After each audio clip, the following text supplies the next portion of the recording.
বিধানসভা ভোট আসন্ন, তবে তা নিয়ে খুব একটা চিন্তিত নন মুখ্যমন্ত্রী মমতা বন্দ্যোপাধ্যায়। তিনি আজ সে কথা আরও একবার স্পষ্ট করে দিলেন। তার বক্তব্যে উঠে এলো সেই বিষয়টি যে 2026-এর নির্বাচন সামনে থাকলেও মূল লক্ষ্য 2029, আর এই 2029-এর লোকসভা নির্বাচনের আগেই পড়ে যেতে পারে কেন্দ্রের বিজেপি সরকার। ঠিক এমনই হুঁশিয়ারি মমতা বন্দ্যোপাধ্যায়, যা নিয়ে তুঙ্গে চর্চা।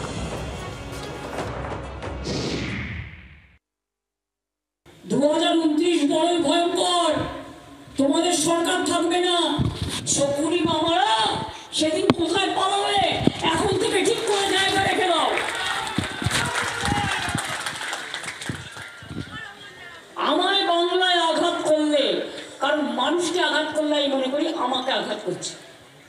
আমাকে আঘাত করলে আমি সারা ভারতবর্ষ হিলিয়ে দেবো।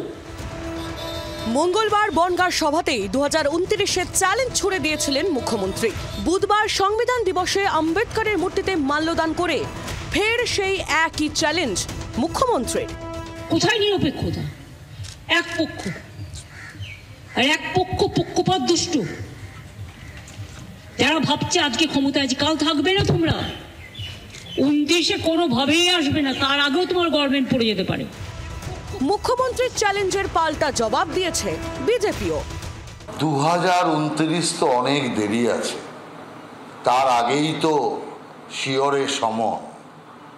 26 তো প্রায় এলো বলে, সেই কারণের জন্য আগে নিজেদের রক্ষা করার চেষ্টা করুক, তারপরে 29 নিয়ে ভাববেন। 2026-এ তৃণমূলের বিসর্জন হবেই, আর এটাকে কেউ রোধ করতে পারবে না।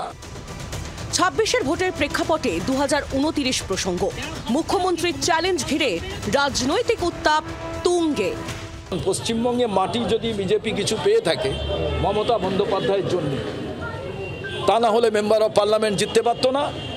শ্যামাপ্রসাদ মুখার্জি যা করতে পারেনি, তারপরে মমতা বন্দ্যোপাধ্যায়ের সাহায্যার্থে বিজেপি এখানে সেই জমি পেয়েছে।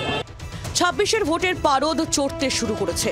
এমন সময় মুখ্যমন্ত্রী মমতা বন্দ্যোপাধ্যায়ের মুখে 2029-এর লোকসভা ভোট। অন্যদিকে বিহার নির্বাচনের ফলাফলের পরে ইন্ডিয়ার নেতৃত্বে মমতা বন্দ্যোপাধ্যায়কে বসানোর জন্য ইতিমধ্যেই সরব হয়েছে একাধিক জোট শরিক দল। সব মিলিয়ে 26-এর ভোটের জয়ের বিষয়ে আত্মবিশ্বাসী থেকে 29-এ যে লক্ষ্য তা বুঝিয়ে দিচ্ছেন তৃণমূল নেত্রী। ব্যুরো রিপোর্ট, জি 24 ঘন্টা। বাংলার আওয়াজ, বাঙালির আবেগ, জি 24 ঘন্টা।